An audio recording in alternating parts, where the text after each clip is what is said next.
القوة الضاربة لصدام، أكبر مشروع أقيم في العراق، مشروع أرعب إسرائيل وأخاف الجارة إيران، مشروع كافح صدام ليبنيه، واجه شتى أنواع الضغوطات والتهديدات في سبيل إقامة مشروعه. أعلنت إسرائيل الحرب على العراق بسببه. يا ترى لماذا؟ وما الذي أخاف الدول الكبرى وعلى رأسها إسرائيل من مشروع صدام؟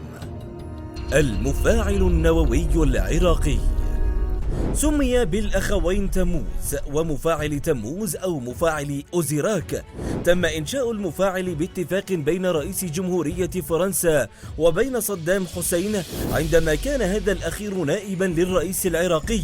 أصبح العراق عضوا في الوكالة الدولية للطاقة الذرية عام 59، وحتى العام 72 حين قرر العراق الحصول على محطة كهرونووية من فرنسا بسعة 515 ميجا وات، وظل الطلب حتى عام 74 عندها قوبل الطلب بالرفض القطعي لأسباب كثيرة، أهمها عدم السماح للشرق الأوسط بامتلاك المفاعل أو المحطات النووية. قبل ذلك كان العراق قد حاول الحصول على محطة نووية بالتعاون مع كندا، لكن هذا الطلب قوبل بالرفض أيضا عام 74.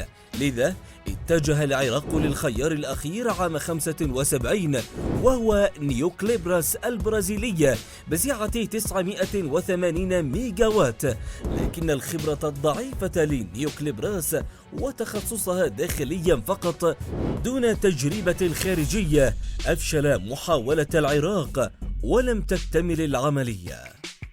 وها هو المفاعل. بعد مساع حثيثة لصدام حسين ليستطيع امتلاك مفاعل نووي، وفي بداية العام 75 وافقت الرئاسة الفرنسية على بناء مفاعلين نوويين في العراق، الأول أوزيرايس ويدعى تموز واحد بسعة 40 ميجا وات قابل للتطوير إلى 70 ميجا وات، أما الثاني ISIS ويدعى تموز 2 فكان مفاعل تدريبيا بسعة 600 كيلو وات. وجاءت الموافقة بعد زيارة الرئيس الفرنسي جاك شيراك لبغداد عام 75 تلتها زيارة لصدام حسين لباريس، عندها وقع صدام مع هيئة الطاقة الذرية والبديلة في مدينة ساكلة، وبعدها بيوم واحد تم إطفاء الرسمية على الاتفاقية بتوقيع العراق ملحقا مع الوكالة الدولية للطاقة الذرية. بداية المناوشات. عند بداية إنشاء المفاعلين حاول أفراد من الموساد الإسرائيلي القيام بعمليات تخريبية لمنع الإنشاء، لكن ذلك لم يؤدي إلا لتأخير الإنشاء لعام واحد. تلا ذلك عملية اغتيال لعالمين نوويين في مشروع المفاعل وبطرق مختلفة، لكن الخطة فشلت وتم إنشاء المفاعل.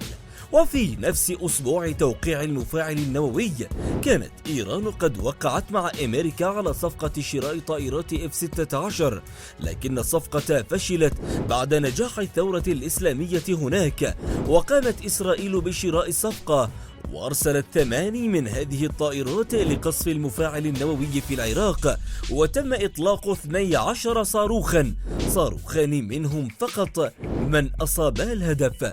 شهران فقط احتاجتهما فرنسا لترمم الخراب في المفاعل، والقليل من المال أضافته العراق للتكلفة الإجمالية. عملية أوبرا. بعد عدم نجاح الضربة الأولى قررت إسرائيل ضرب المفاعل بنفسها، وجهزت 8 طائرات كل طائرة منها تحمل صاروخين، كل صاروخ يحمل 7 أطنان من مادة TNT المتفجرة، كما أضافت سربا من طائرات F-15 للمراقبة والحماية. وكانت الخطة بضرب موقعين مختلفين، أحدهما المفاعل والثاني موقع آخر بعيد عنه لتشتيت الرادارات العراقية. وكان اختيار وقت القصف موفقا جدا باختيار وقت تناول موظفي منظومة الدفاع الجوية العراقية للعشاء، بالإضافة للضربة الأولى في مكان آخر لضمان العملية. عندها أطلقت الطائرات صواريخها وقصفت المفاعل، ولم يدري القائمون عليه بالعملية إلا وقد فات الأوان، وتم تدمير مبنى المفاعلين بالكامل مع المختبر الحار وغرف السيطرة والمختبر الذري والمختبر الإيطالي والمعهد النووي. أصابت هذه الضربة الإسرائيلية العراقيين في مقتل في الوقت الذي انشغل فيه صدام بغزو الكويت وحرب الخليج والمعارك مع أمريكا. لم يستطع حينها إعادة بناء المفاعل، وما زاد الطين بلة هو الحصار الذي أطبقته أمريكا والتحالف على العراق، فانشغل صدام حينها بالمحافظة على دولته، وكتبت النهاية لمفاعل كان ليرد ولو قليلا من قوة واعتبار العرب.